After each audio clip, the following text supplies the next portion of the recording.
नमो भगवते रुद्राय। ओम नमो भगवते रुद्राय। ओम श्री गुरुभ्यो नमः। अयं सरस्वत्यै नमः। ओम नमो भगवते रुद्राय। आप समस्त शिव साधकों को प्रणाम। मैं पंडित ग्रीशानंद शास्त्री आप सभी को प्रेम भरी ओम नमो भगवते रुद्राय। भगवान शिव के भक्त के लिए सर्वोत्तम दिनों में से एक और प्रिय दिन प्रदोष का पावन पवित्र दिन। प्रदोष व्रत करने वाला भक्त अपने आप में धन्य है। प्रदोष व्रत में पूजन करने वाला भक्त अपने आप में धन्य है। मैं तो कहता हूँ भगवान शिव का ही भक्त धन्य है जो पूर्ण रूपेण भगवान शिव के लिए समर्पित है। जिंदगी जीनी हो तो शिव भक्त के साथ जियो, और जीवन में कुछ यदि श्रेष्ठ करना हो तो भगवान शिव का पूजन करो। और यदि प्रदोष का दिन आपको प्राप्त हो जाए तो वो तो और भी मंगलकारी हो जाता है। क्यों? क्योंकि मैं कहा करता हूं कि एक प्रदोष हरे सब दोष। एक प्रदोष का व्रत प्रत्येक दोषों का हरण करता है। इसलिए मेरे मतानुसार आप भक्तों को प्रदोष व्रत का पूजन जरूर करना चाहिए। प्रदोष व्रत अवश्य में करना चाहिए। समस्त मनोकामनाओं की सिद्धि के लिए प्रदोष का व्रत किया जाता है। और 20 अगस्त को प्रदोष व्रत है। दिन उस दिन बुधवार है, तो बुध प्रदोष हमारे सामने समुपस्थित है। ऐसे में एक प्रदोष हरे सब दोष, इस श्रेष्ठतम भाव को लेकर आप प्रदोष का व्रत करने का प्रयास कीजिएगा। संतान की प्राप्ति हो, धन धान्य के लिए हो, महादेव की कृपा प्राप्ति के लिए हो, सुख समृद्धि के लिए हो, प्रदोष व्रत चारों ओर से बड़ा मंगल कार्य होता है। तो त्रयोदशी तिथि में किया जाने वाला व्रत प्रदोष व्रत। अब प्रदोष व्रत की संपूर्ण विधि को हम लोग समझने का प्रयास करते हैं। प्रातः काल प्रदोष व्रत के जल्दी उठना चाहिए, लेकिन ध्यान रखें कि प्रदोष व्रत करने वाला भक्त यदि हो सके तो एक दिन पहले, प्रदोष व्रत से एक दिन पहले कहीं आसपास शिवालय हो तो शिवालय में जाकर एक दीपदान जरूर करके आए। प्रदोष व्रत से एक दिन पहले संध्या काल के समय। यदि ऐसा समय ना लगे तो अपने घर में ही दीपदान कर लो और महादेव से प्रार्थना करो कि बाबा आपके प्रदोष व्रत को करूंगी, आप मुझे आशीर्वाद दीजिएगा। इस तरह से प्रदोष व्रत चाहे पुरुष हो चाहे स्त्री हो सभी को करना चाहिए। प्रदोष व्रत करने वाले भक्त को, साधक को प्रातःकाल सूर्योदय से जल्दी उठना चाहिए, जागना चाहिए। स्नान ध्यान करके सूर्य भगवान को अर्घ्य देना चाहिए। तुलसी माता का बहुत विशेष पूजन करो।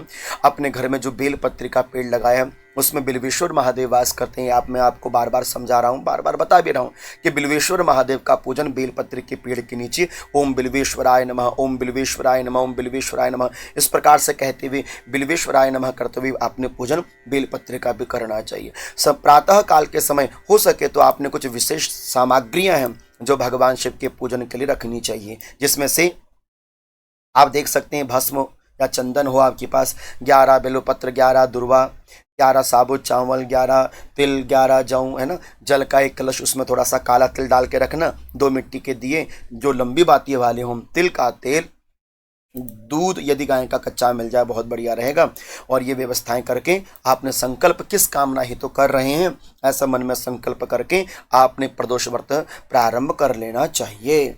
इस तरह से प्रातः काल के समय शिवालय में जाकर गणेश जी की पूजा करके गणेश जी को दूर्वा चढ़ा दिया करो। गणेश जी की जब भी पूजा करो गणेश जी में दूर्वा जरूर चढ़ा दो।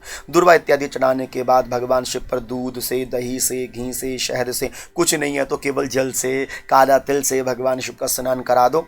उसके बाद भगवान शिव को चंदन का तिलक, भगवान शिव को बेलपत्र, 11 जौ, 11 तिल, 11 दूर्वा जो भी आप लेकर गए हैं वो जरूर चढ़ाना।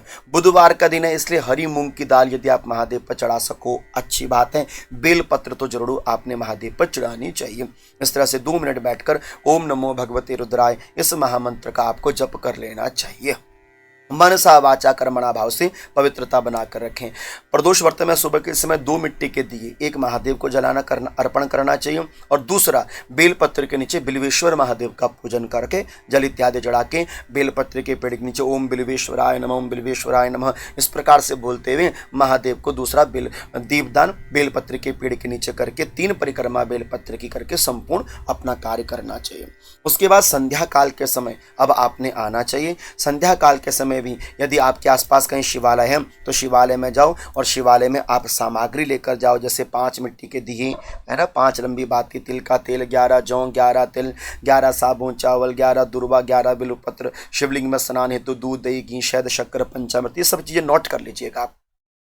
बस ये सारी सामग्री अब आपने बनाकर रख लेनी चाहिए। मुख में ओम नमो भगवते रुद्राय हो, गले में यदि रुद्राक्ष पहन सको बहुत अच्छी बात है। अब आप संध्या काल के समय शिवालय में या अपने घर के शिवलिंग में यदि आप पूजन कर रहे हैं तो पहले महादेव को शीतल जल चढ़ाइए, उसके बाद जल काला तिल चढ़ाइए, उसके बाद दूध चढ़ाइए, उसके बाद दही, उसके बाद घी, उसके बाद शहद, उसके बाद पंचामृत, उसके बाद भगवान शिव का अच्छी तरह से स्नान करा के धोकर भगवान शिव को चंदन का तिलक लगा दीजिए, सुंदर सा भगवान का अभिषेक श्रृंगार कर दीजिए।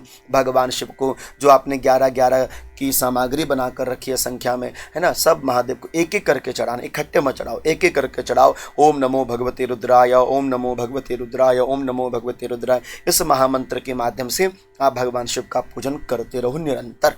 इस तरह से 5 मिट्टी के दिए हैं। अब 5 मिट्टी के दियों का प्रयोग कैसे करना है? पहले मिट्टी का दीप तो आपने गणेश जी के सामने संध्या काल के समय लगाना है। दूसरा दीप आपने भगवान शिव को लगाना है। तीसरा दीप आपने बेलपत्र में बिल्वेश्वर महादेव को लगाना है। चौथा दीपदान आपने माता तुलसी में करना है। और 5वां दीपदान आपने घर के चौखट के सामने, जो आपका घर की देहली होती है ना फ्रंट वाली, उसमें आपने रखना चाहिए। दीप का मुख आपने अपने घर के अंदर की ओर करना चाहिए। इस तरह से अपने घर में आकर मिष्ठान, खीर इत्यादि बनाकर महादेव को भोग लगाकर अपने व्रतों को फिर आपने पूर्ण करना चाहिए। बहुत प्यारा, बहुत मंगलकारी, अति श्रेष्ठ, अति मनोहर और समस्त मनोरथ सिद्ध करने वाला यह महाव्रत है, महाप्रदोष व्रत है।